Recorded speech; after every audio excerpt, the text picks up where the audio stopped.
We haven't talked about Game of Thrones yet. I know. I was just about to say something about HBO subscriptions. Let's. This is the. You know what? Fuck it. We're not gonna give a spoiler warning, dude. It's been like almost a month now. I don't know how you wouldn't be spoiled at this point. Yeah. Well, and if you are, well, fuck you. You missed out. You missed out.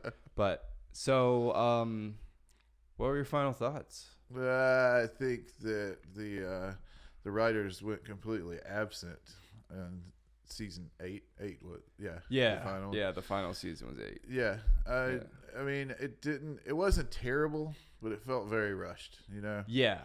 Dude, why did they only decide to do it in 6 episodes? I don't know, man. Yeah. You know? Well, it's because the prevailing theory, and the one that everybody seems to believe, is that what they're working on, Star Wars. They were working or whatever. on Star Wars, yeah. Yeah, and that they just sort of fucked off. Said fuck it. Yeah, which is awful because you have built this thing up to be like just like legacy show, you know. And like, it does like a disservice to every single person that's worked on that show. The actors, the costume designers, exactly. The special you effects. Reduce Jon Snow to a guy just blubbering about she's our queen over and over. I mean, yeah. Come on, man. his character. I felt bad for the dude. His character this entire season, he was like not quite like an extra, but he was like he wasn't pivotal. He was a second tier character. And then what did he do? He stepped up and he stabbed Khaleesi. Like nobody saw that coming. Yeah. You know? Like, I mean, you've been angling him to give him some meaning for the entire season. You know? I did, there were some like redeeming things about it. I mean, visually, dude, it was fucking dope. Like everyone got pissed off. Remember, because we were in Georgia when episode 4? It was 4, I believe. Yeah. No, it was 4 or 5. It was 5 because it was going to be 5 there and then 6. And I was going to miss both of the last ones while I was gone. Yeah. So it was when she torches the town and goes fucking full Mad Queen. And I remember watching that the Monday before I had my flight. I think I was taking a shit. I was just watching it. But yeah, dude, it was visually that was fucking dope. Yeah. And then when somebody on the fucking interwebs put a Metallica song over. Have you seen that video? No. Oh, dude, I wish this was set up where I could fucking just show you shit on the TV. But yeah, dude, someone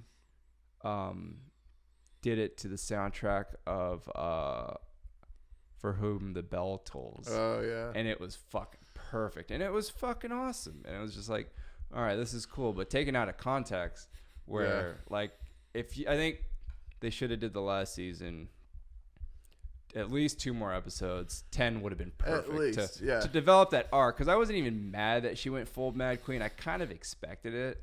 Yeah, but it was the jumps. Yeah, it was just like it's like nobody here likes me, so I'm gonna fucking torch this bitch. So I'm going to murder tens of thousands of people. Yeah. That was just really crazy. And then the just kind of like the disbelief that you have to kind of put yourself through, where it's like this one dragon annihilated an entire city, and they were supposed to be fortified. The battle was really one way, and the Iron Fleet was gone in like a half a second.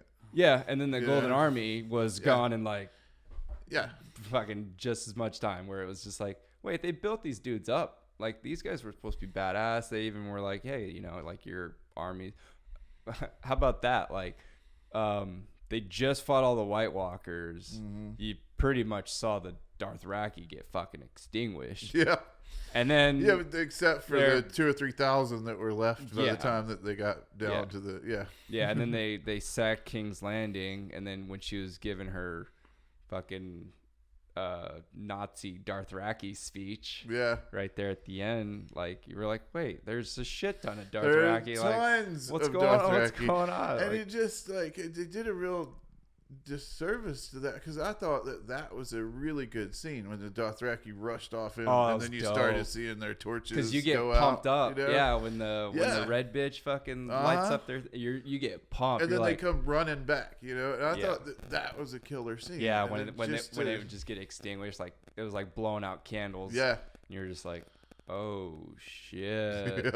Yeah, and that episode 3, right? Mm-hmm. That fucking battle was dope as fuck too. I thought it was good. A lot of people complain about the lighting, but I thought that was supposed to be for the effect. I thought they did a good job. It was suspenseful and it was good. Yeah. It was disorienting where that's well, I think, and they also like they set a extremely high bar for themselves with Battle of the Bastards, you know. Yeah, it's hard to replicate. That's still probably my favorite. Oh yeah, that squeeze at the end, man, that was just unreal, you know. Just the that one scene where the bodies are piling up over snow and he's just like can't even breathe, and you're just like, but no, I thought, the Battle of Winterfell, whose fucking great idea was it to go into the crypts?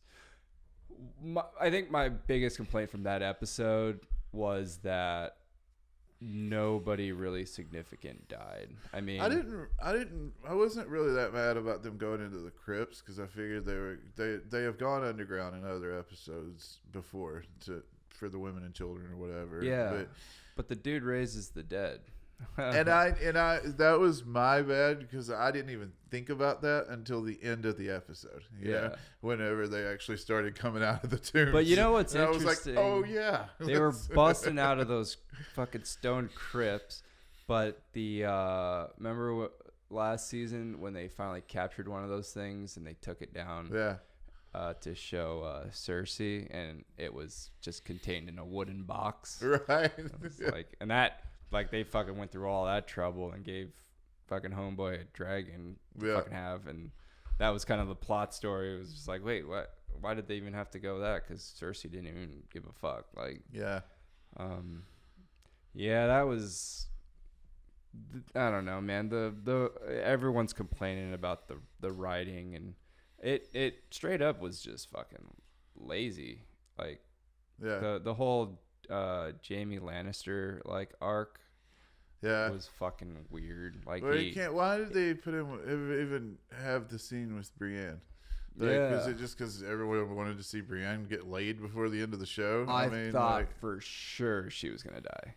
I thought so too. Yeah, she should have died. She should have died.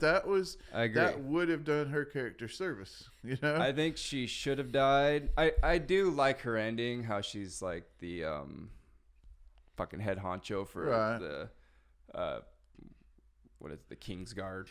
But no, yeah, she definitely should have died. I thought it would have been cool if she would have died with the red wildling, the red-headed wildling. Yeah. Like if they would have just gone down together, and it's like, that was like, because that would have been dope. I wouldn't have been mad if Jaime Lannister died. Yeah. Although it would have been cool to see him be the one that kills Cersei, but yeah. That pussy must be so good. They couldn't, if he went back to her after all that shit that he went through, that pussy must be so good. Well, I wasn't that mad about that because that was the only love story that lasted the entire series anyway. If you think about it, they were the only ones that started out with the first episode. You knew what was going on with those two. Yeah, they were the only ones that were still around in the end that could have still been together. I loved when he walked away from her. Yeah, and he went up north. Like I was like, okay, like he's over this bitch. Like it's time to move on. Like Jamie Palooza. Like see, I didn't time to put myself back out there. And as much as he was over her, as he, I didn't think he was ever over her. I thought he was scared of her at that point, and he didn't think he could trust her anymore. You know? For sure. Because she was crazy. I love Cersei, but she's nuts. And I hated her death, because she was always, ahead of everyone. Like, she was always one. She knew how to play the game, and she was always, one step ahead. You know, like when she skipped out on her trial and ended up blowing up. Yeah. She was always like, tactical, and she was always like one step ahead. But when it came to King's Landing, she put all her eggs into the freaking scorpion basket. And I mean, the entire city had fucking those giant ass crossbows everywhere. Right. And they were, it only took one to kill a dragon in episode 4. And why did they even kill the dragon in episode 4? If it wasn't going to be, I guess maybe that's one of the things that tipped Daenerys over the edge. Yeah. Okay. I mean, but how do you not have the fucking eyesight to see? Right. Yeah, like an entire fleet of vehicles, and you run right into an ambush. Yeah. But then the next day, like not the next day, but like the next battle, like the scorpions, those guys all turned into stormtroopers and couldn't hit shit. It's a little hard to keep track of the time on there. I remember I think it was like a couple of seasons ago when they started this initiating this fast travel thing. Yeah, they were jumping all over. They were going from the Wall down to King's Landing, down to Dorne, across the sea, and it was just like, what is going on? You're right, dude. They just totally rushed it, and I don't think they killed enough people. I mean, to be honest with you. That's what really disappointed me about the last season, because I mean, we had a dead pool of like characters that we were expecting to die, and I was just like, how do you not lose anyone significant? But I mean, fucking rest in peace, like Ser Jorah. Yeah, like, he went out, and that was, that's how it's gonna happen. He's gonna go out defending fucking his lady. Yeah. And then the dude with the one eye, like, okay, he served his purpose. Yeah. Which that was cool, but then it kind of, you get back into like the Jon Snow story arc, and it's like, the Lord of Light raised him for a purpose, and what the fuck was it? His purpose was just supposed to stab his fucking aunt and go up north, and apparently that was, that was a cool little ending for him, though. Like, he got to wasn't bad. He got to go up north and just hang out with his buddies, and if you notice, there was a lot of redheads in the crowd that when they were walking north of the Wall. I was like, damn, there's a lot of redheads. Like, Jon Snow's gonna be fucking. Yeah, for sure. I didn't. The endings or the endings didn't really bother me a whole lot. It felt rushed, and it felt lazy. What'd you think about that part where Sam was pitching the idea of democracy?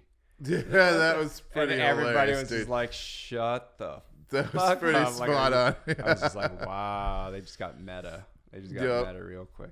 But then it was funny when they all voted, and Sansa's like, we're the North wants like their independence, and I bet you Dorne and the Iron Islands was just like, wait, that was an option? Like, wait, time out, hang on. Like, Highgarden doesn't even fucking exist. They tried giving Highgarden to the Unsullied. Yeah. It's like, dude, those guys don't have dicks. Like, they're not going to be able to repopulate. That kingdom's going to be gone in one generation. They should have just moved the stupid one-eyed Raven out there and forgotten about him. Yeah. That was an ending I was bothered by. You didn't need him after once the you didn't need him at all. I keep saying the Dark Knight. the main guy, the Night King, was dead. You don't need, and I don't think you needed him before then. You don't need Bran at all. Yeah, the way it kind of shaped out, it was like he had these superpowers that you had proposed a theory to me that I think wouldn't have been a bad ending, where Sam was. This was all set in the future, and Sam was writing about it, and then he was getting the story from Bran. That I could have accepted that. Like, how would you have wanted it? Who would you have wanted to see on the throne? Tyrion, probably. Yeah. I mean, which is essentially how it worked out. I mean, like, effectively, they were kind of showed that Tyrion has control of everything. Yeah. Yeah, that makes sense. Tyrion's a gamer, dude. Like he takes a lot after his sister with that, just without all the psychopathy. Yeah, he was always the one that like kind of had to be like witty. Yeah, figure his shit out. Yeah, he's a little chess player. Are you okay? So let's stop talking about Game of Thrones because we're fucking way behind on the ball. But I just wanted to catch up with you because we were fucking nerding out about it last time we hung out. It just whatever. It was a fucking dissatisfying ending.